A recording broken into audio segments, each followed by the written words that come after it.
Hola, buenas tardes. Hola. Bienvenidos, bienvenidas todos a esta segunda edición del Festival de Literatura de Lanzarote. Es un placer contar con todos ustedes. Vamos a dar comienzo a la charla inaugural del festival, en la que Carlos Bataglini, escritor y director del festival, entrevistará a Karina Sáenz Borgo, escritora, periodista. Muchas gracias nuevamente por su asistencia. Comenzamos.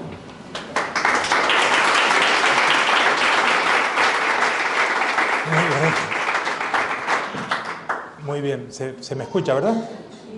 Bueno, pues nada, muy buenas noches, buenas tardes, bienvenidas, bienvenidos a todos y a todas al segundo Festival de Literatura de Lanzarote. Lo primero, por supuesto, los agradecimientos al Cabildo de Lanzarote y en especial a los centros turísticos por su apoyo imprescindible para que este festival siga celebrándose y sea una realidad. Las gracias también a mi propio equipo del FDL, que también trabajamos con mucha ilusión y entusiasmo para que el festival salga para adelante. Y nada, hay muchísima gente que está detrás del festival, gente de la web, el departamento de marketing, producción, de centro. Hay mucha gente que ha hecho posible que hoy estemos aquí para disfrutar de este encuentro. Bien, es la segunda edición. Y nuestra apuesta sigue siendo la misma, que es muy sencillo de resumir. Es una apuesta clara por reforzar la literatura en Lanzarote y también en las Islas Canarias, ¿por qué no? Y bueno, es nuestro granito de arena para que Lanzarote no solo sea conocida por el sol y playa, sino también por un turismo cultural de primer nivel. En esa dirección hemos conseguido para esta edición, después de un gran esfuerzo, volver a conseguir un elenco de escritores y escritoras de primer nivel, entre las que por supuesto se encuentra Karina, a la que luego empezaremos a acribillar. Y después de Karina, en mayo, voy a hacer un pequeño resumen antes de empezar, ya que es la charla inaugural. Ahí tienen el programa donde se explica de manera detallada las actividades que nos van a venir acompañando desde aquí hasta el mes de noviembre. En mayo vendrá la escritora chilena Paulina Flores, en junio será el turno de Alberto Olmo, en septiembre vendrá Marta Jiménez Serrano, en octubre es el mes de Álvaro Colomer y finalizaremos en noviembre con Juan Manuel de Prada. Como novedad respecto al año pasado, este año hemos incluido 2 talleres literarios que serán impartidos en los meses de septiembre y octubre por 2 profesionales de la escritura, concretamente por Natalia García Freire, una escritora ecuatoriana muy prometedora también, y un escritor de Gran Canaria que se llama Carlos Ortega Vilas.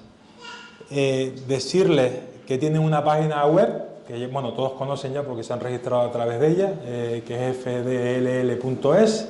Nos pueden seguir en redes, en Instagram. Y bueno, también tenemos un canal de YouTube donde vamos colgando todas las charlas. Y el registro, ya saben, a los que nos han preguntado, yo solamente recomiendo que no pierdan la esperanza ni la fe cuando ven lista de espera o cuando ven no disponible. Al final se suelen liberar plaza, no significa que el aforo esté completo, significa que está lleno en ese momento. Sigan mirando, sigan chequeando, porque las plazas se van liberando progresivamente hasta completar el aforo permitido, como es el día de hoy. Bueno, y ya centrándonos en Karina Sáenz Borgo, bueno, para nosotros es un honor tener aquí a Karina, que es una escritora venezolana, ya media española, que ya lleva muchos años en nuestro país, prima, hermana, como decíamos hoy, como son los venezolanos con los canarios, y está aquí pues para darnos a conocer su obra literaria y también su trayectoria vital, que en este festival nos interesa mucho también preguntar por los recorridos vitales de los escritores. Yo voy a hacer un resumen muy sucinto de la trayectoria de Karina y empezamos a preguntarte. Decirles también que tenemos un puesto de libros ahí fuera que proporciona la librería Diama, con lo cual recomendamos que se lleven y adquieran los libros de Karina para que los disfruten en casa. Bueno, Karina, podemos decir muchas cosas, vamos a intentar resumir. Diremos que sus libros han sido traducidos a más de 30 idiomas y sus historias han sido publicadas en revistas como Granta, y forma parte de lo que la crítica ha denominado la literatura de la diáspora venezolana o del éxodo. Ha publicado libros como La hija de la española, traducida a más de 20 idiomas. También publicó El tercer país, donde se revisita el mito de Antígona, y su última novela es La isla del doctor Schubert, que resultó finalista del premio Gran Continent de 2023. Desde el punto de vista periodístico, porque Karina también desarrolla la faceta periodística, pues Karina también tiene varias obras en su haber y actualmente trabaja para el ABC Cultural, y anteriormente también lo hizo para revistas como Senda, Vox Populi o Onda Cero. Los libros de periodismo que ha publicado son Caracas Hip Hop, Tráfico y Guaire, y El país y sus intelectuales o Crónicas barbitúricas. Tiene un gran listado de premios que no voy a mencionar porque no acabaríamos, pero vamos, decir brevemente que en 2023 se le concedió el David Gistau de periodismo, el premio Jan Michalski ese mismo año. El año 2021, por ejemplo, se le dio, este premio es neerlandés, o sea que Long List del Europees. Tú no te preocupes, Carlos, déjalo estar, pásalo, sí. Pásalo. Bueno, los franceses sí. El Prix du Roman, ¿no? Es el 2023 y finalista del Prix Grand Continent. Vemos que hay un gran seguimiento de Karina también en el mundo francófono, que luego también sería interesante preguntar. Me va bien ahí, es verdad. Claro, te va bien lo francés, lo suizo. Y bueno, eso sería el resumen un poco de Karina. Así que nada, comenzamos diciéndote bienvenida y cómo estás. Bueno, muchísimas gracias, Carlos, al equipo del festival. Muchísimas gracias a todos ustedes por estar aquí hoy. En una tarde tan preciosa como esta, yo estaría en la orilla del mar, honestamente, mirando el oleaje. Así que considero un gesto de generosidad que hayáis venido para acá. Y bueno, y por supuesto que vosotros me hayáis invitado. Se escucha bien, ¿verdad? Siento sí, como una especie de retorno raro. Pero bueno, cualquier cosa me avisáis. Muchas gracias. Vale. Carlos. Bueno, el placer es el nuestro, por supuesto. Bueno, vamos a empezar con tus orígenes, que obviamente tenemos que hablar de Venezuela. Cuéntanos un poco tu infancia en Caracas, que es de donde eres, tu niñez, tu adolescencia, tu paso por el colegio, instituto. ¿Cuándo empieza tu amor por la literatura? Mi infancia es esto. Mi infancia son los suelos de granito. Es que cada vez que vengo a Canarias reconozco muchas cosas de Caracas, ¿no? Porque hay una relación muy cercana entre una gran cantidad de personas de distintas islas que fueron, y creo que nos intercambiamos desde cómo se construían las casas, el granito. Las casas canarias me recuerdan muchísimo a las casas de Caracas, a las casas de mi infancia, ¿no? Canarias me recuerda mucho a Venezuela. Bueno, Venezuela, yo nací en el año 82, nací justo en la víspera de la gran devaluación que se conoció como el Viernes Negro. Tenía 10 años cuando el Caracazo, que fue un estallido social bastante importante y que desvencijó el aparato democrático. Todo esto parece anecdótico, pero no lo es, porque claro, mi colegio, mi infancia transcurrió entre golpes de Estado, toques de queda. Tenía 10 años cuando los 2 intentos de golpe de Estado. Es decir, crecí en un país políticamente efervescente y desmoronándose, ¿no? En un sistema de partidos, digamos, que estaba convaleciente. Vi llegar a Hugo Chávez, ¿no? como presidente electo, y aunque parezca solo contexto, todo esto influyó mucho, porque yo soy esa generación, vamos a decir que mis padres son esa generación que pudo estudiar, que fue a la universidad, porque era del proyecto democrático. Luego estaba la generación de los nacidos en los 70, 76, que era como los que cosechaban, ¿no? De alguna manera todo todo el bienestar, el proyecto socialdemócrata, ¿no? De redistribuir la renta del petróleo, de un Estado que crecía, y mi generación fue quizás los que asistimos al colapso del proyecto socialdemócrata, ¿no? Cuando no se redistribuyó la ganancia petrolera, sino lo que hizo el Estado, se hipertrofió, creció y generó una bomba de corrupción gigantesca que devino en muchas otras cosas, ¿no? Entonces, para mí, mi relación con Venezuela es una relación tremendamente política. Y va a sonar muy mal lo que estoy diciendo, y normalmente siempre no sienta bien entre mis compatriotas cuando yo lo digo, pero yo tengo una relación muy atrofiada con Venezuela, muy dolorosa. Porque bueno, hay desencantos, ¿no? Hay gente que se desengaña de parejas, pero desengañarte de un proyecto de país es duro, ¿no? Pero yo realmente pensaba, ¿no? En el país civilizado bueno, en el que yo me formé y en el que además me formé en buena medida con muchísima gente de España, ¿no? Con muchísima gente vasca, canaria, quiero decir, era un país abierto, era un país cosmopolita. Y de repente ver su transformación en esta criatura extraña, ¿no? Mostrenca. Sobre todo a partir del año 98.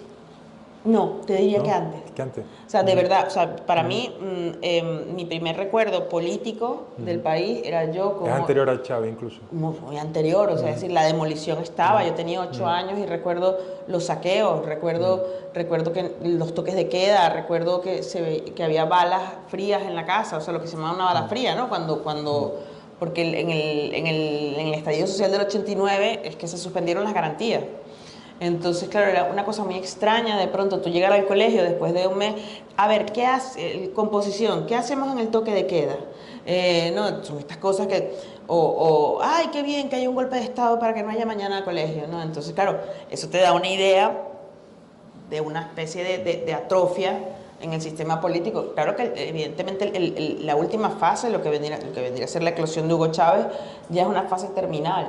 Pero yo llegué a un país que estaba enfermo, ¿no? Que enfermó, que no se reformó, que era un proyecto nacional muy joven. De hecho, yo siempre he mirado la transición española con una admiración gigantesca, porque es un proyecto duradero, no me malinterpretéis, por favor. Es decir, la Venezuela democrática empieza en el 60, ¿vale? Y colapsa en el 2000.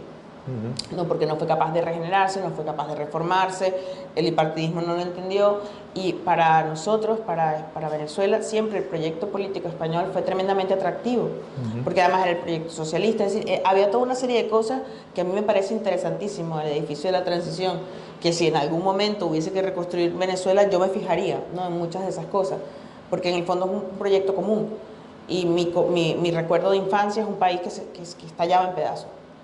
Que yo recuerdo que no había cosas, ¿no? Controles de cambio, control de divisa, inflación, un país tremendamente con unas diferencias sociales gigantescas, obscenas desde mi punto de vista, un país muy distraído, que yo entiendo que el Caribe se da al mismo universo, al baile, a lo festivo, pero también se estaban escondiendo muchos problemas detrás de eso, ¿no? Entonces había como una especie de discurso autocomplaciente que a mí me generaba una antipatía gigantesca. En casa, yo soy hija de abogado, soy la menor de 4 hermanos.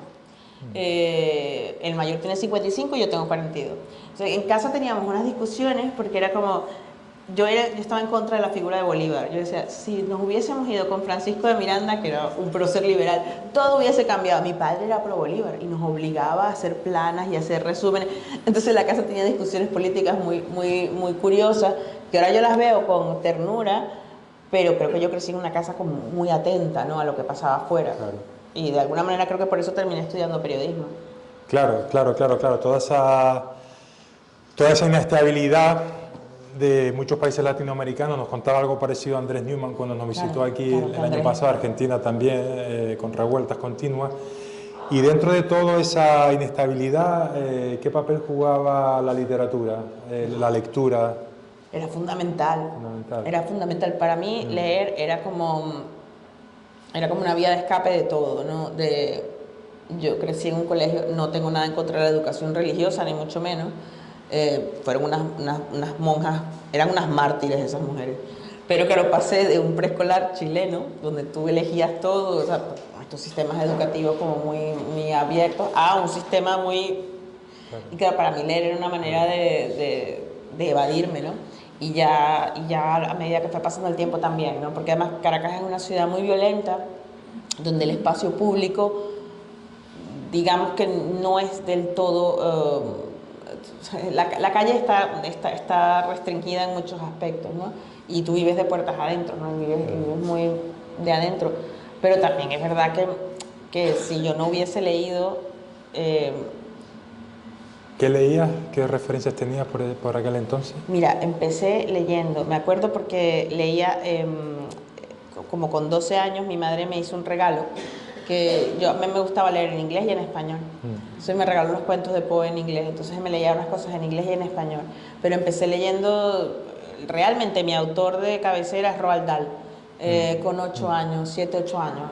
Daniel, campeón del mundo, o sea, Roald Dahl me pareció una cosa espectacular.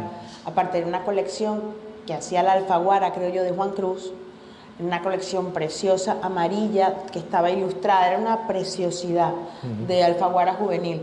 Que además había muchos de los libros que nosotros recibíamos en Santillana, Planeta, pero sobre todo Alfaguara y Santillana. Bueno, a medida que fui creciendo me fui metiendo en los clásicos, ¿no? Los clásicos a lo bestia, ¿no? Balzac, 18, 19. Fíjate que aventura. Flaubert, ¿no? Importante en todo. Flaubert llegué vieja. A Flaubert llegué ya con unos años, llegué como con 19, 20, igual que a Quijote. El gran favor que me ha hecho España a mí es ponerme... Con 19 años vieja, has dicho. Sí, bueno, yo llegué viejita, o sea, quiero decir, coño, había que leer a Flaubert un poquito antes. ¿Qué consta en acta eso? Sí, vale. Ya llegué con mayorcita, pues. Igual que el Quijote, yo el Quijote lo leí de verdad, como con 26. Porque lo que había leído eran selecciones que se hicieron cuando, ¿se acuerdan que hubo 2 aniversarios en el 2005, que la RAE sacó una edición preciosa, que por cierto, Vargas Llosa hacía el prólogo, y en Venezuela, para el chavismo, para desmarcarse, puso a Saramago, ¿no? A hacer el prólogo, cosa que a mí no me ofendía para nada, porque a mí me encanta Saramago, pero evidentemente ya había una cosa política hasta con el Quijote. Y cuando yo llegué a España y descubrí el Siglo de Oro, me di cuenta que había vivido en las tinieblas toda mi vida. Porque no solamente era Cervantes, Lope. Pero Dios mío, ¿cómo podemos vivir de espaldas a esto? Por lo menos en mi generación no tenía relación. ¿Y los autores venezolanos, Rómulo Gallego? Sí, claro, porque además ellos son formación canónica, ¿no? Gallego, yo he aprendido a quererlo de mayor. O sea, he aprendido a estudiarlos porque me he tenido que separar de ellos, ¿no? Gallego, Arturo Lerpietri. Realmente la verdadera tradición literaria venezolana, creo yo, es poética. Es la poesía lo que es más fuerte. Ramos Sucre, bueno, quiero decir, todo el siglo XX venezolano, que además era un movimiento de vanguardia, ¿no? Era quiero decir, entre los años 40, 50, 60 es que se produce todo el Techo de la Ballena, el surrealismo, o sea, todo lo que estaba pasando en Europa, en Europa en los años 30 pasó aquí más tarde, con una serie de cosas divertidas, porque además la izquierda, esa izquierda comunista que quería hacer la revolución, termina apropiándose de las vanguardias para hacer poesía, para trabajar y para hacer arte, ¿no? Entonces era muy curioso porque era como ver unas vanguardias subvencionadas por el Estado petrolero. Entonces era muy duro porque era como ver una paradoja, ¿no? Bueno, lo siento, yo todo lo veo muy políticamente, me van a disculpar. Claro, no, es lógico. Cuando vienes de un país tan politizado, es lógico que haya marcado tu vida. Vamos a ponernos justo antes de venirte a España, que fue con 24, con lo que entiendo que la carrera la estudias en Venezuela. Sí. Estudié periodismo y literatura. Estudias periodismo y literatura en Caracas. En la Universidad Católica Andrés Bello, una universidad de jesuitas. Sí, ¿qué tal esa experiencia? Fantástico, los jesuitas, son gente maravillosa, a mí me encanta, son unos conspiradores natos, así que... No, era una muy buena universidad. Sin embargo, justo después de acabar la carrera o poco después, quieres romper con todo esa inestabilidad quizás que nos has contado y decides irte a España. La decisión de irse a España fueron muchas cosas. Porque ¿para irse para siempre o para...? fueron muchas cosas a la vez. Yo siempre suelo decir que yo entré a la carrera con 17. Cuando nos graduamos, en el acto de graduación, la compañera que leyó el discurso dijo, el que no haya vomitado con una bomba lacrimógena, al que no le hayan pegado, es porque nunca hizo ninguna práctica. Entonces, yo empecé a trabajar muy joven, empecé a trabajar con 17, 18, en un momento de tremenda efervescencia y polarización en la calle. Yo creo que yo vi cosas que yo no estaba madura para ver. Es decir, yo creo que es verdad que uno ya con 18 años es un ser hecho y derecho, pero yo vi cosas que probablemente me hicieron mucho más daño de lo que yo pensaba. Es decir, yo me dedico al periodismo cultural, pero me gusta el periodismo. Y claro, en la Venezuela de aquel momento era el momento perfecto para ser asistente de investigación, para que te mandaran a levantar un caso. Entonces, desde la indignidad del cadáver político y del cadáver común, ¿no? Desde una morgue que apesta a desidia, a poco respeto por los restos humanos, a un país muy violento. Quizá yo no había visto jamás una polarización contra la prensa como la que vivimos nosotros, o por lo menos yo creo que toda mi quinta, en fin, hubo una serie de episodios importantes donde no es lo mismo que alguien le reviente en la cabeza a tu lado. Bueno, lo puedes sobrellevar en un asalto o en un secuestro, pero no lo puedes sobrellevar cuando están disparándole a toda la gente que son tus jefes. Si tú eres el becario y a tu jefe le están... De hecho, hay un compañero hace muchos años, en el 11 de abril, que a Jonathan lo salvó, tenía un Nokia, era el becario de fotógrafo de un periódico vespertino y lo salvó el Nokia, ¿no? Entonces son cosas que yo creo que si tú vas sedimentando, ¿no? Como en La hija de la española, la protagonista dice que a los 10 años ya era viuda, que es lo que yo tenía esa sensación, ¿no? Cuando yo abrí el periódico con 10 años y veía estas imágenes de soldados con la cabeza reventada con la bala de Fal, yo los veía como príncipes azules. Yo me enamoraba de ellos, que yo creo que era empatía realmente. Lo que pasa es que como una niña de 10 años dice, es enamoramiento. Pero esa sensación de que de pequeño estás viendo a gente cuya vida no vale nada y tú crees en un proyecto y crees en construir algo. Yo creo que un momento entre los 22, 23, que además fue un momento de colapso total, porque yo trabajaba también con presos políticos, visité varias veces las cárceles políticas y creo que me sometí muy pronto a cosas que hay gente que realmente se la ha jugado, así de sencillo, pero cosas que con 22, 23 no entiendes bien. Claro. No entiendes bien y yo estaba... Yo no quería sentir lo que estaba sintiendo. Claro. Tengo una amiga que me decía, hubo personajes públicos que fueron muy cercanos al chavismo, entre ellos Sean Penn. Entonces una amiga me dijo, yo no me quiero alegrar porque a Sean Penn se le queme la casa, ¿no? Porque se le había incendiado la casa en Malibú y decíamos, bien hecho por chavista, ¿no? O sea, no me gustaba albergar ese tipo de cosas, ¿no?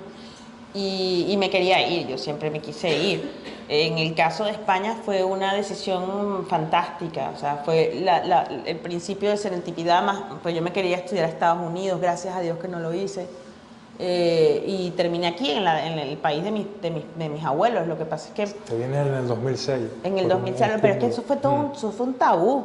O sea, en mi casa cuando yo dije que me quería sacar el pasaporte español, que le dije, papá, tienes que recuperar, o sea, mis abuelos eran anarquistas, republicanos, nunca volvieron, no quisieron saber más nada de España, en mi casa no se hablaba de España, era un tabú, era un tema desagradable, ¿no? Era un tema muy complicado, porque además toda la familia de mi padre hizo, bueno, esta ruta de PESAC, que se fueron, o sea, la pasaron bastante mal. Sí. Y España era como un tabú. Y yo digo, bueno, pero ¿por qué no volvemos sobre esto, ¿no? Y aquello fue como una exhumación familiar, porque mi padre tuvo que recuperar nacionalidad. Cada hijo tenía una relación distinta políticamente con los documentos. Entonces, cuando yo llego a España y me saco... O sea, que te vienes con la familia. ¿Entiendes? No, me vine yo sola. ¿Te vienes tú sola? Me vine yo sola, como con 23, 24, y yo llegué a entender, tuve una sensación de impostura cuando vi el DNI, porque era una cosa que en casa España estaba proscrito, o sea, eso no se decía. no porque fuera malo, se nota que era una herida muy grande. Se nota que era una cosa que no se había hablado, ¿no? Cuando aterrizas en Madrid por primera vez, ¿recuerdas esa sensación? ¿De liberación o de preocupación? No, lo que estaba era más perdida, quién sabe qué, estaba perdidísima, o sea, estaba perdida porque creía que quería volver a Venezuela, sentía que España no era mi sitio, todas estas bobadas que una persona, un ser con 23 años puede pensar, ¿no?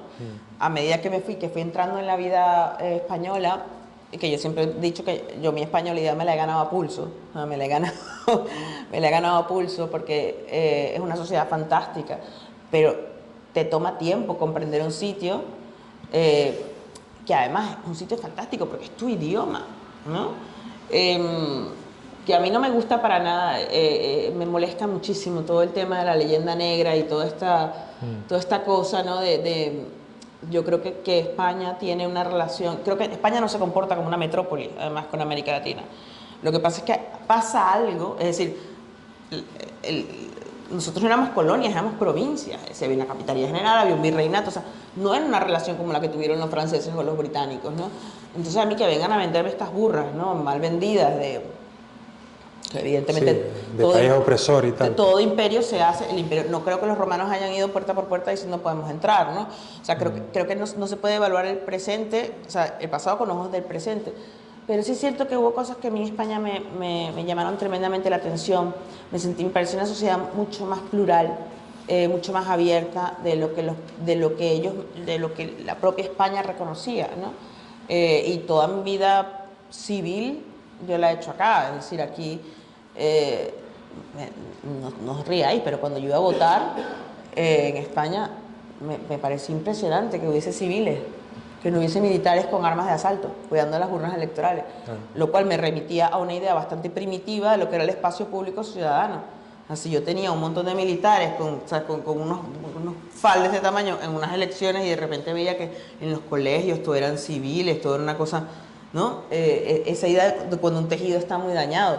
Entonces empecé a sentir un poco de vergüenza ciudadana, empecé a sentir vergüenza por cosas como hice el máster del diario El Mundo, hice un máster en la Complutense de arte, pero luego hice un máster del diario El Mundo y un profesor, el profesor Gordillo, que además era fiscal, explica lo de la negación de ayuda, ¿no? Que negar ayuda es un tema punible legalmente, ¿no? Y yo me di cuenta que yo había sido educada para si ves a alguien, huye. O sea, no lo ayudes porque lo más probable es que si lo ayudas termines tú preso, jodido o que un policía te joda, ¿no? Entonces, toda mi relación con España fue una reconstrucción ciudadana con 23, 24 años, insisto, viniendo quizás de unos 5 o 6 años de ver muchas cosas que yo no entendía. Y el otro día me puse a hablar con una escritora fantástica, una escritora ecuatoriana, Mónica Ojeda. Mónica Ojeda es una muchacha joven, ella es menor que yo, ella narra toda la violencia de Ecuador a través del terror, pero ella está hablando, evidentemente, de la realidad. Entonces, estuvimos hablando el otro día y ella me dice que ella nunca va a olvidar su primer decapitado, ¿no? Que, claro, todo el mundo tiene una imagen que lo persigue, ¿no? Y claro, que ella decía que ver la cabeza cortada de alguien se le viene a la mente y viene todo el tiempo cuando escribe. Eso tampoco se trata de que uno es un mártir, no, pero son cosas que te condicionan tu sensibilidad. Claro.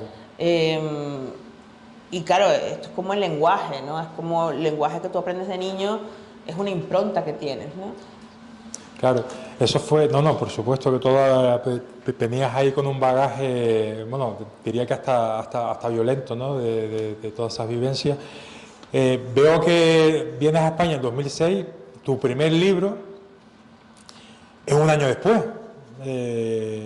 y es de periodismo, ¿no? Caracas Hip Hop, que es 2007, parece que todavía mentalmente igual estabas en Venezuela, ¿no? Sí, estaba en Venezuela. De hecho, bueno, te quería preguntar un poco de ese libro que hablas de hip hop, de DJs, de graffiti, de breakdancers, o sea que aquí pone la narración combina la música con la descripción de la dura realidad política, económica y social en Venezuela. O sea, se nota que todavía todas esas vivencias que nos estás relatando estaban en tu subconsciente. Lo que pasa es que ese fue el libro que yo hice terminando la universidad, que yo quería, en Caracas, digamos que hay, la pobreza es topográfica, o sea, se ve, ¿no?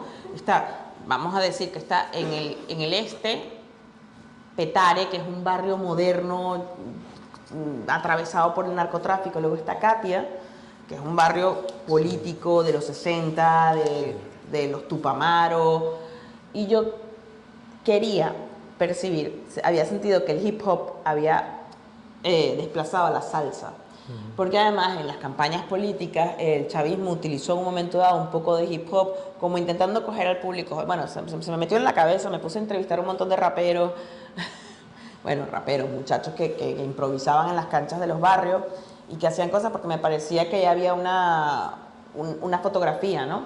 Y había, pero no de hip hop, había una fotografía de toda esa migración colombiana, muchísima gente desplazada por la guerrilla. Entonces fue una cosa intuitiva y que yo tenía la cabeza puesta ahí, pero yo de verdad, si te soy honesta, Carlos, yo los quemaría. O sea, quemaría el del hip hop y el de cara al tráfico igual también. Claro, pues mira, te iba a preguntar de eso, porque justo ese mismo año también hablas de 4 reportajes, ¿no? Que hablas ahí como una rivalidad entre 2 grupos literarios, ¿no? El grupo Tráfico y el grupo Guaire, que aquí la verdad es que no conocíamos. Ese fue tu... No, es que eso quiero decir... Son artículos y tal, ¿no? No, lo que fue...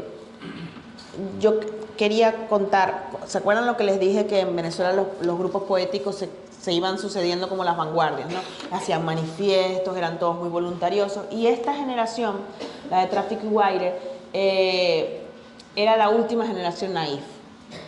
Fueron los que recibieron... eran los... A ver si me explico. La cultura en Venezuela era una cultura oficial, era el Estado el que publicaba, editaba, programaba. Entonces había una gran cantidad de poetas, de estos dos grupos literarios, que crecieron bajo el ala del Estado. Fantásticos, una obra fantástica, pero ellos fueron los que recibieron el zarpazo del chavismo. Y ellos sufrieron en carne propia lo que sería la división entre unos y otros, ¿no? Entre los que se fueron con la lógica revolucionaria y los que no. Entonces, mi intención era que fue mi tesis de grado, era contar el papel del intelectual en Venezuela, o de las personas que se dedican a escribir, a pensar, y se llama Tráfico y Guaire porque es el punto de partida. Pero a la conclusión a la que llegué, porque además entrevisté a muchísima gente, empecé en el siglo XX, ¿no? Y me di cuenta que en la literatura o en la intelectualidad venezolana había dos destinos. El peregrino, como Andrés Bello, la gente que se va y no la recuerdan, que no vuelve, el propio Miranda, Francisco Miranda, y los inacabados, que son los que se quedan. No, son los que se quedan y tienen que soportar un montón de cosas. Entonces, bueno, fue una tesis que fue interesante porque era una manera también como de relacionarme con el país contemporáneo de sus ideas, ¿no? Desmontar un montón de cosas, ver cómo, por ejemplo, determinados intelectuales de los años 90 contribuyeron a que se cayera el edificio democrático. Arturo Larpietri, Juan Liscano, que eran hombres pro-hombres, por decirlo así, aunque ahora no debería decir pro-hombres, pero no puedo decir pro-mujeres. Pero la noción del pro-hombre, del hombre público, fueron decisivos en un momento en el país, ¿no? Y para mi gusto quizás socavaron el propio edificio democrático porque se sentían excluidos, ¿no? Te lo estoy diciendo en 2 brochazos, me van a disculpar, pero bueno. Pero era la imagen cultural de un país que se estaba desmoronando, sí. de un país que no era capaz. Siempre pienso que las democracias que no saben defenderse son democracias débiles, y eso lo ves en todos los estratos. Y claro, en el lado del periodismo y en el lado de la cultura yo lo veía que los grandes diarios empezaban a socavarse, que los grandes columnistas, que los grandes escritores como que hacían agua. Hubo una idea, una antipatía en la ciudadanía hacia lo político, hacia los partidos políticos, una desafección que fue lo más peligroso que pudo pasar. Porque claro, no, la clase política ya no creemos, aparece un militar. O sea, aparte que nosotros tenemos una impronta con esto, pero si lo ves, pasó lo mismo en Italia con Berlusconi. No, queremos a alguien que no venga de la política, un empresario de medios. O sea, siempre denostar el sistema político es la génesis de algo que viene peor. Sí. Y yo hice esa tesis de grado, bueno, para graduarme, pero también de ahí lo trabajé y salió un libro. Claro, entonces todo todas esas obras, digamos, anteceden a lo que empieza a ser tu cuerpo narrativo más sólido, ¿no? Que son tus 3 novelas.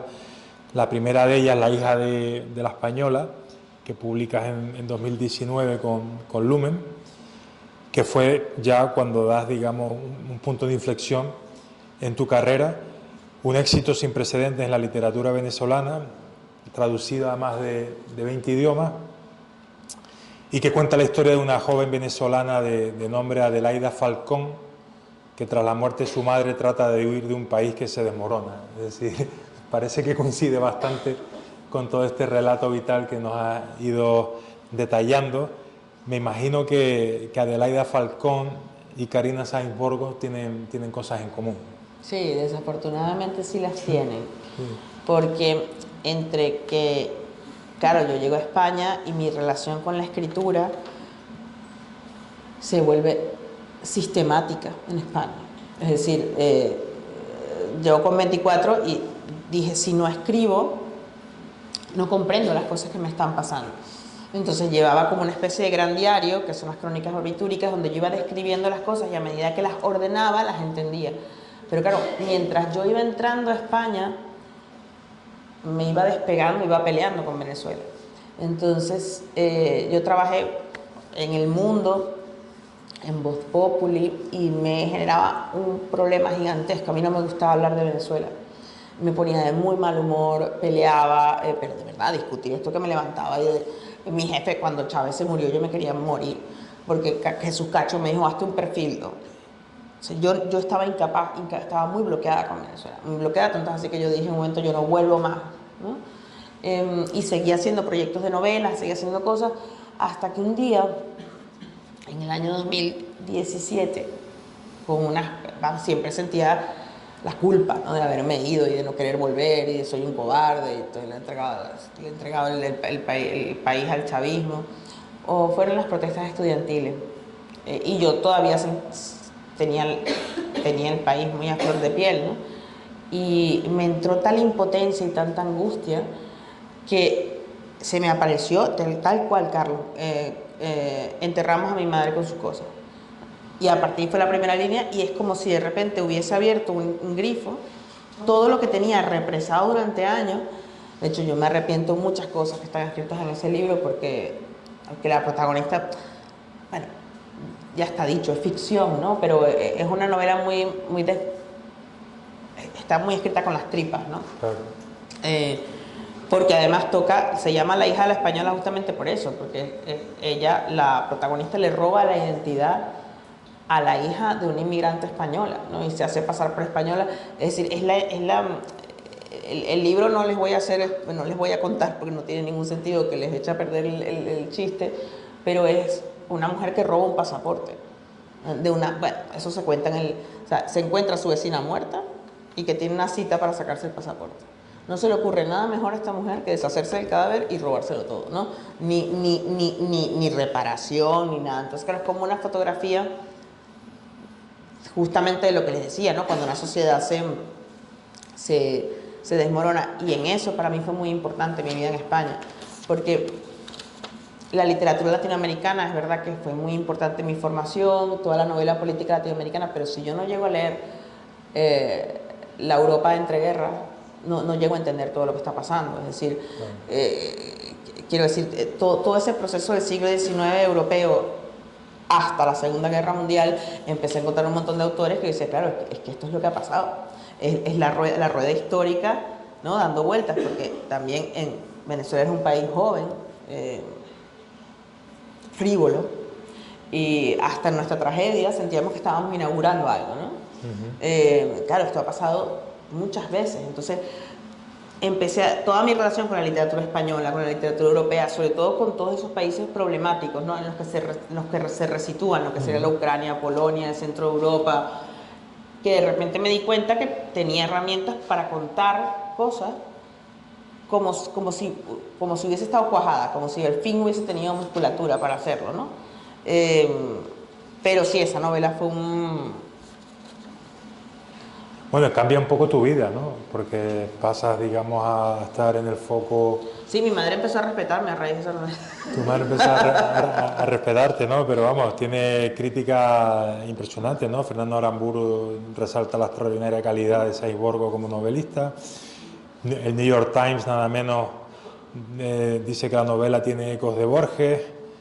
Le Figaro considera que Saiborgo publica una primera novela magistral, saturada de violencia, esperanza y luz. Le Monde considera la obra como una bella y feroz primera novela. Es decir, tiene unas críticas fabulosas y te pone seguramente en el foco literario, mediático, ya como una autora importante que empieza a pisar fuerte, ¿no? Fue una experiencia buena, pero lo bueno es que yo tengo buenos maestros y tengo buenos jefes. Entonces, yo tengo muy buena relación con Arturo Pérez Reverte. Entonces, cuando salió la noticia, claro. Arturo, que me trata siempre como un niño, quiero decir con mucho cariño, quiero decir, es como mi maestro, me dijo, bueno, ponte a escribir algo rápido ya. Entonces, porque como no lo hagas, te vas a quedar aterrada con respecto a lo que fue claro. Y eso fue lo que hice. O sea, cuando empezó la promo, empecé la segunda novela. Que se llama El Tercer País. El Tercer País, ¿no? Que menos mal que lo hice, porque si no probablemente, yo no digo que me hubiese paralizado, pero es muy difícil, a lo mejor. No es muy difícil, es una cuestión de pulso, ¿no? De aprender a correr, no es como un nadador o un corredor de fondo, ¿no? Sí. Y el problema de La hija de la española, o el problema, o la circunstancia, fue que salió en varios países de manera consecutiva, España, Italia, Francia, Alemania. Entonces, a todos lados iba yo hablando de la Venezuela del chavismo. Entonces era frustrante, porque yo estaba explicando cosas políticas y no estaba hablando de mi novela. Entonces recibía unas hostias, aparte, dependiendo de dónde llegara. Es como a mí no me desmontes el discurso del revolucionario, no era ¡pah! Entonces, claro, me di cuenta que me había expuesto mucho. Que te preguntaban de lo mismo siempre. Sin saberlo, ¿no? Y yo comprendo perfectamente, porque yo trabajo de periodista, yo también haría ese tipo de preguntas. ¿Usted odia a su país? Entonces, bueno, después de la 10ª entrevista, a ti lo que te apetece es decir, vete a la mierda, ¿sabes? No te tengo por qué contestar. Pero creo que también es lógico que alguien que no se conoce de un país que está poco contado, en el relato político, que era muy confuso, pero yo terminé harta y harta de la etiqueta de la diáspora Sí, de que te preguntasen siempre de lo mismo, como hablabas antes, ¿no? De como hablamos hoy, ¿no? De los autores cubanos que siempre están etiquetados con la política. Claro, pero a ver cómo lo puedo decir bien, que suene. Un país tiene que madurar, una sociedad tiene que madurar. Cuando hubo un grupo de gente que nos vinimos a España mucho antes, tengo un mosquito aquí, y queríamos publicar en Venezuela, un amigo me dijo, pero tú ya te fuiste, ¿no? ¿Para qué vas a venir a publicar aquí? ¿No? Decimos, fuera, adiós. Tú no puedes opinar porque tú estás fuera, ¿no? Entonces me di cuenta que dentro de la división y la polarización se iban creando más y más divisiones. Y una de ellas es el que se fue y el que se quedó. Claro. Que entonces hay una cosa que está trabajada en el libro que es como la culpa del superviviente, ¿no? Ahora no, ahora Venezuela es una granja, una obscena granja dictatorial y de dinero negro y narcotráfico, ¿no? Ahora hay dinero, pero un momento en el que realmente había muchísima carestía. Y el mundo se dividía entre los que tenían leche y los que no, los que tenían papel higiénico y los que no. O sea, era una cosa constante a la que se añadía además el tema de una vez que fui a ver una exposición en el Prado y se me ocurre a mí, estúpida, poner en redes, mira qué larga la fila para entrar al Prado, en Twitter. Y un montón de gente venezolana me empieza a decir, y las colas para conseguir gasolina, para conseguir tal, para conseguir agua. Entonces hay una sensación como de culpa constante, de lo que diga, voy a hacerle daño a alguien, ¿no?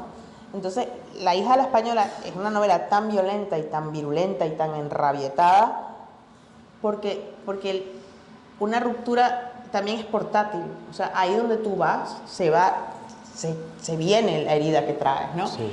Que ahí fue cuando yo finalmente entendí por qué mis abuelos no querían hablar de España. Porque les dolía mucho, joder, les dolía un montón. O sea, mis abuelos se sentían estafados por su propia gente, ¿no?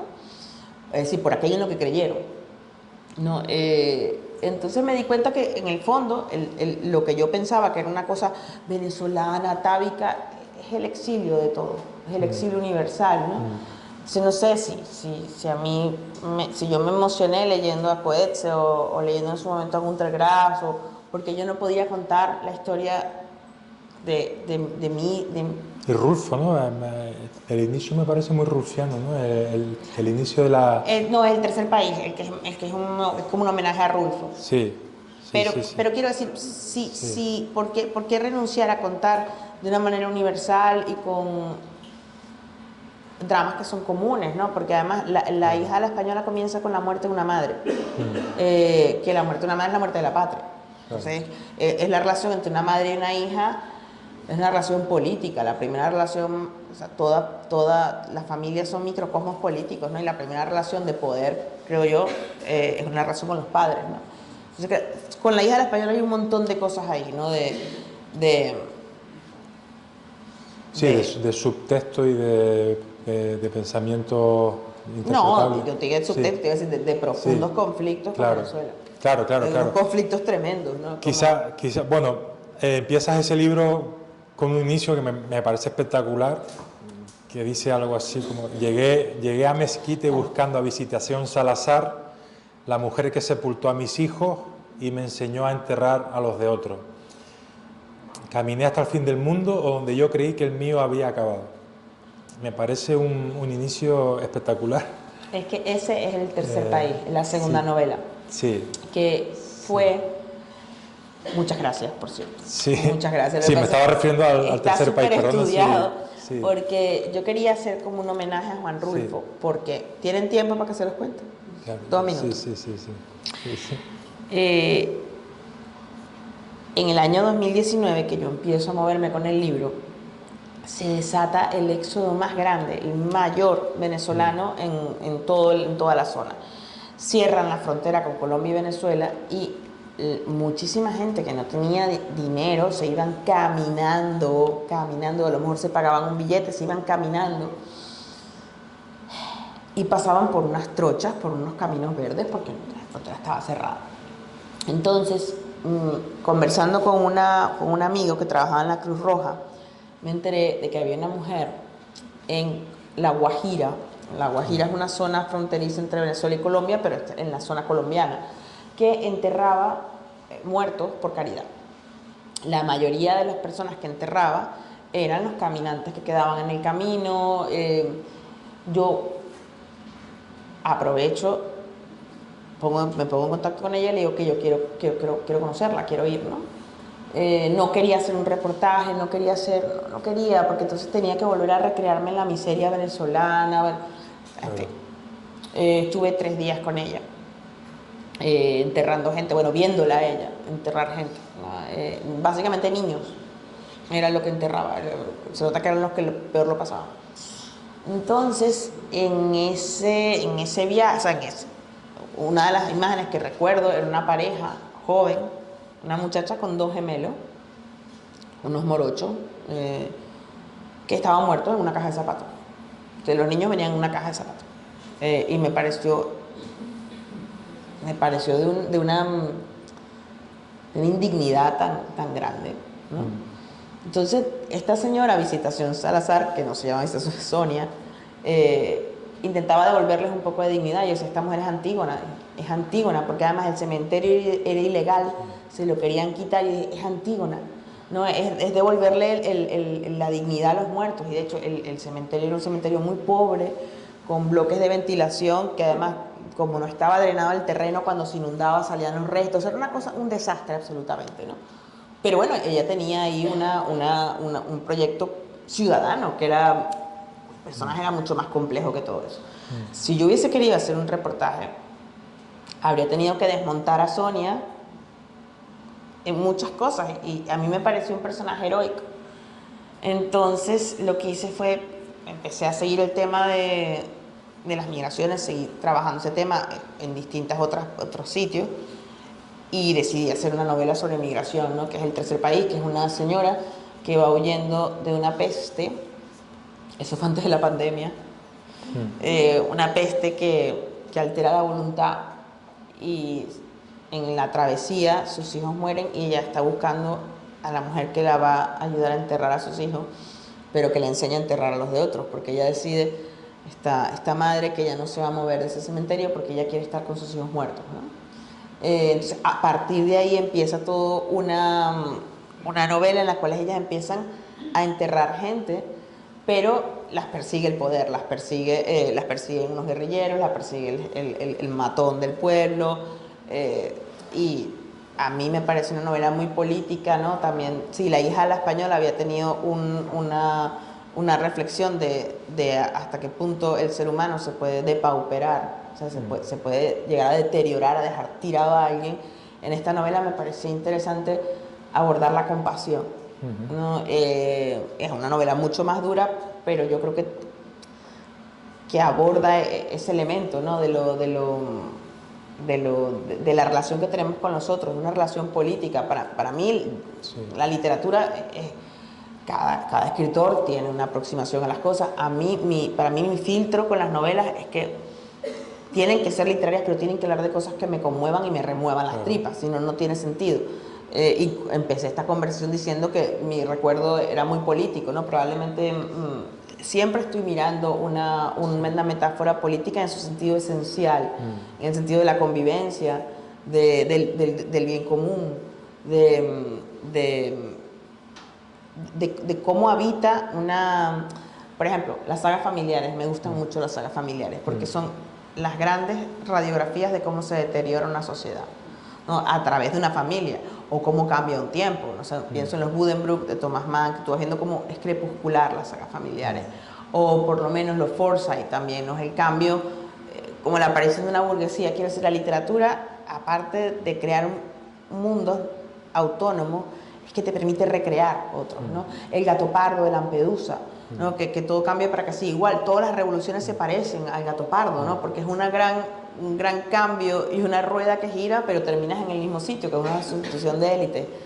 Entonces, El tercer país iba mucho por ahí, iba por intentar apuntalar eso, ¿no? Claro, esa fue tu segunda obra. Bueno, yo quería comentarle, nos acercamos casi a la hora del acto, nos quedarán unos 15-20 minutos. Sí, ha pasado rápido. Quería también decirles que dentro de un par de minutos les voy a preguntar a ustedes. Es decir, que todos aquellos que quieran preguntarle algo a Karina, que vayan pensando, porque dentro de 2-3 minutos empezamos con el turno de preguntas. Pero antes de ello me gustaría preguntarte, por supuesto, por tu último libro, que me da la sensación que das un volantazo, un giro radical de género, de estilo, de idea, ¿no? Con La isla del Dr. Schubert, que bueno, yo cuando lo leí me recordó, pues eso, todo lo que dicen un poco los críticos, ¿no? Un giro como fabulesco, fantástico, recuerda un poco a la Odisea de Homero, o La isla del Dr. Moreau. Se ve que también un poco que querías dejar atrás todo ese lastre que nos has ido relatando. Lo que pasa es que...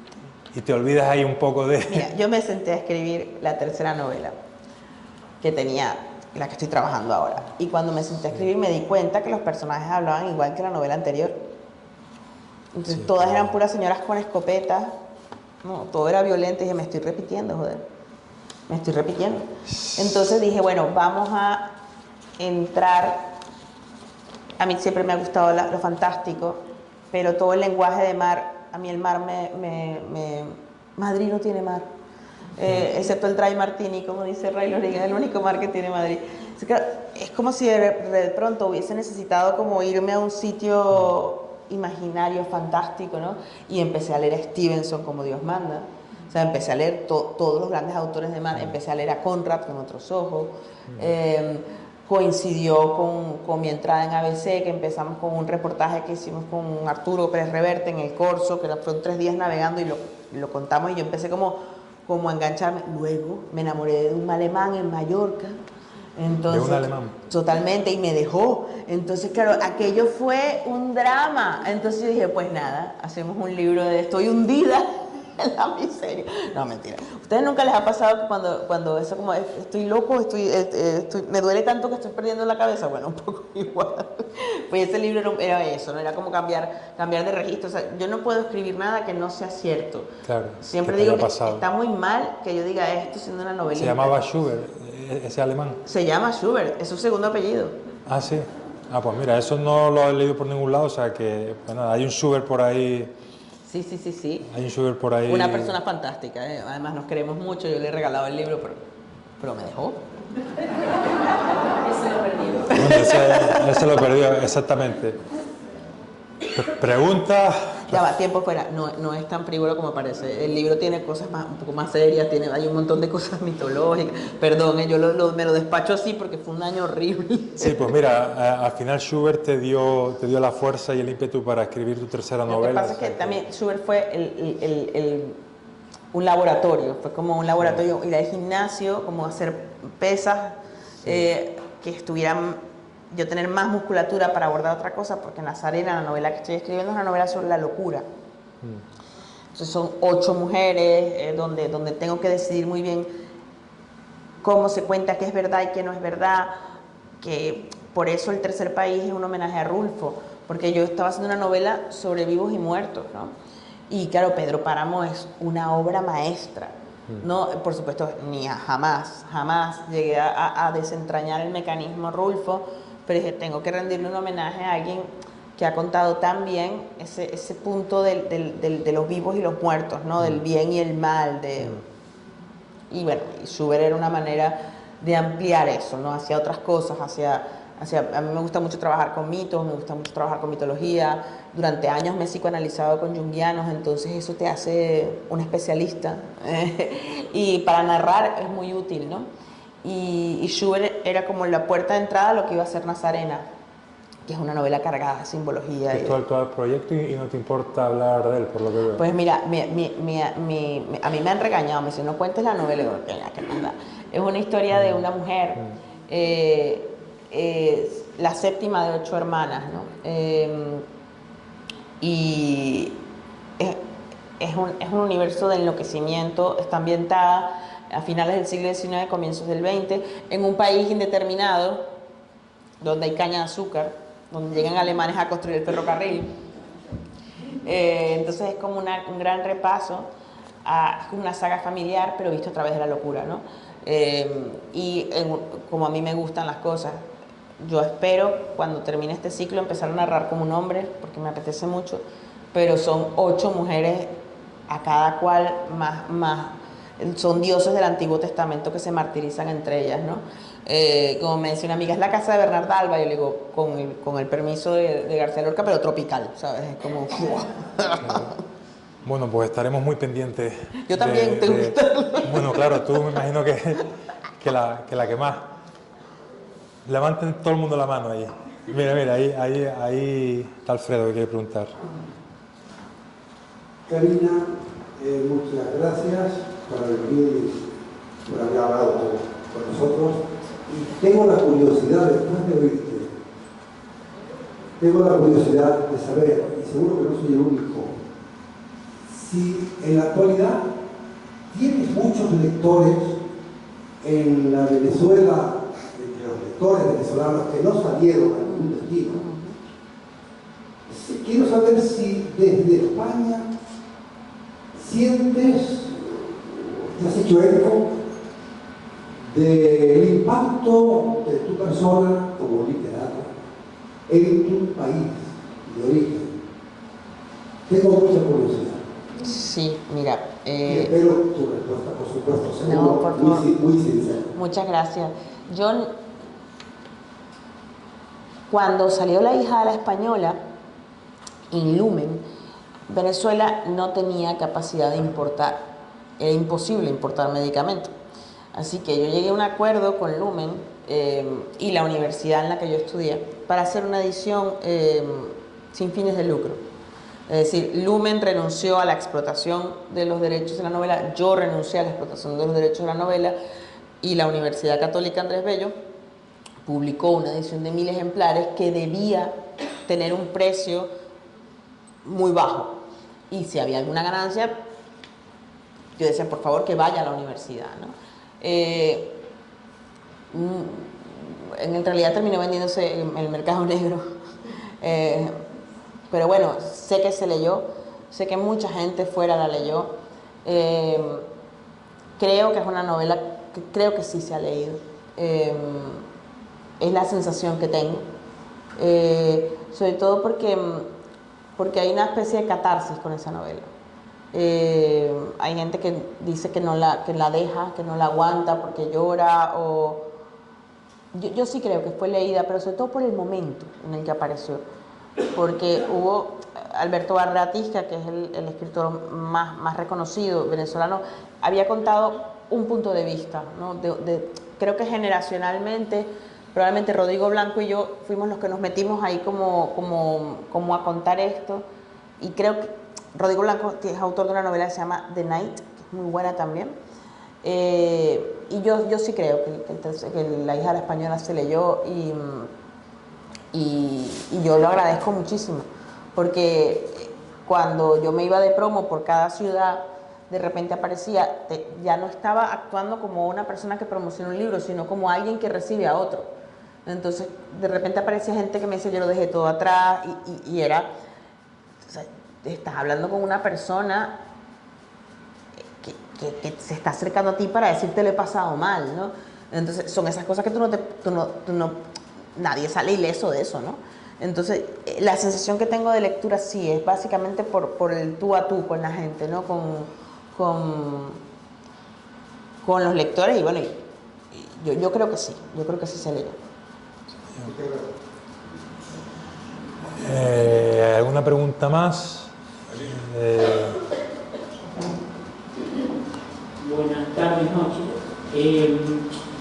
No quiero que se entienda como algo egocentrista, pero de alguna forma me he sentido en esta charla como un personaje de alguna novela suya, porque soy chileno, viví casi toda la dictadura de Pinochet, y con el auspicio de Pinochet me tuve que ir a Venezuela, recién salí de la universidad, y en Venezuela viví la otra dictadura.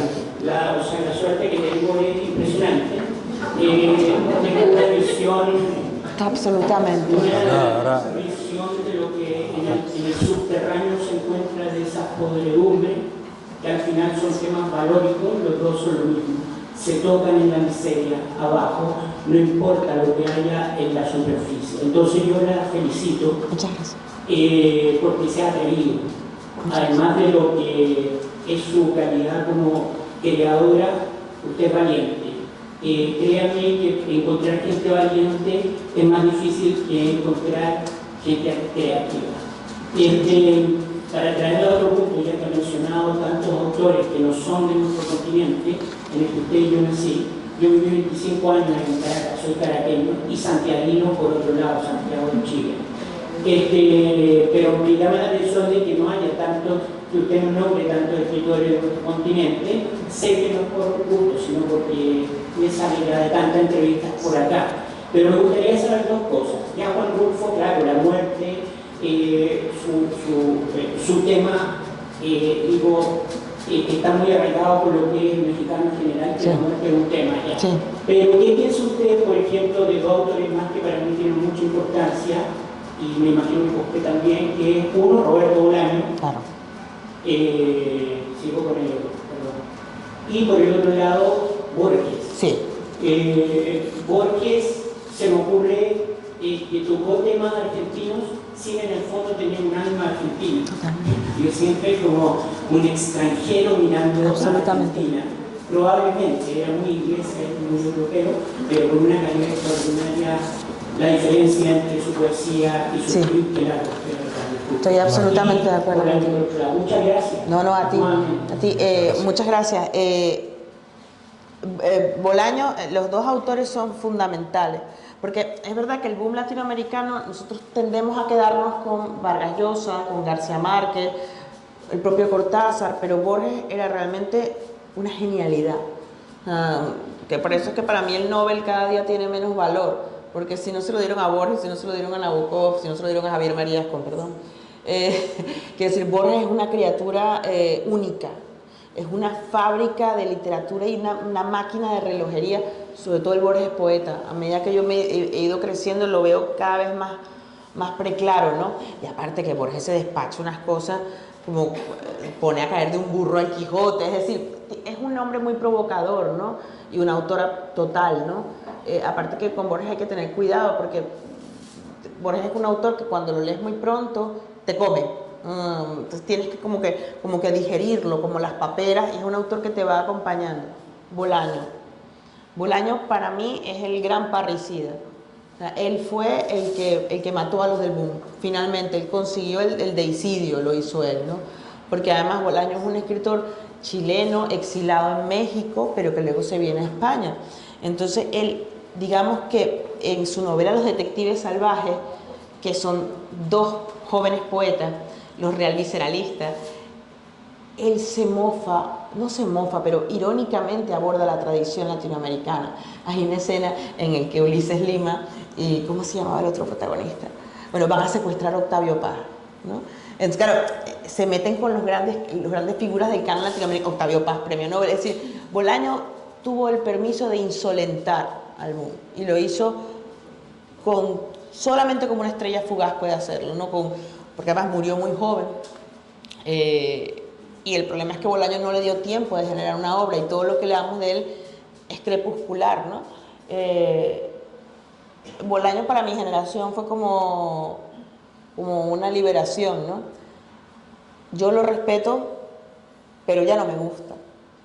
Porque además Bolaño es un tipo de literatura que en sí mismo fue un canon, ¿no? Y también me parece importante que eso haya ocurrido, porque sin él no hubiésemos terminado de enterrar el boom, o sea, el boom tal y como lo conocimos. A mí me parece tal cual un parricida, un húsar, es como un húsar, ¿sabes? Con la caballería. Pero sí, el Bolaño cuentista me gusta mucho más que el novelista. Y el poeta me gusta 3000 veces más. Sí. Bueno, pues nombrando a Roberto Bolaño, que no es la primera vez que sale en este festival, ya cuando vino Newman hablamos largo y tendido de Bolaño.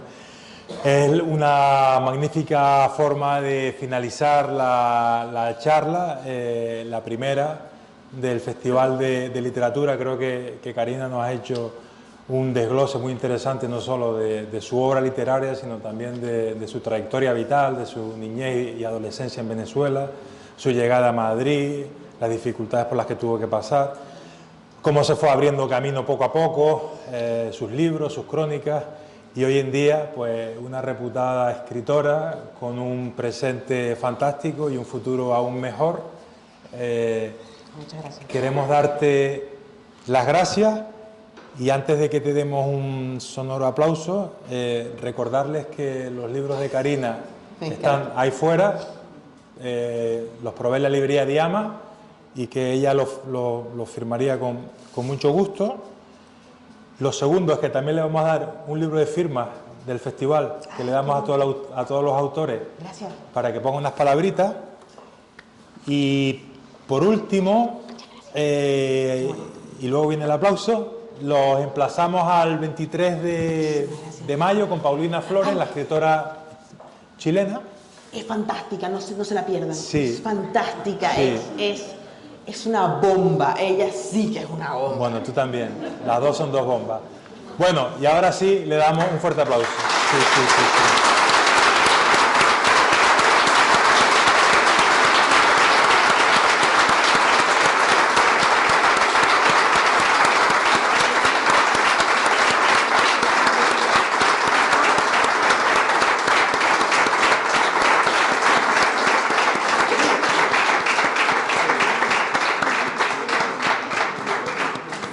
Muchas gracias a todos. Muchísimas gracias. Firmado.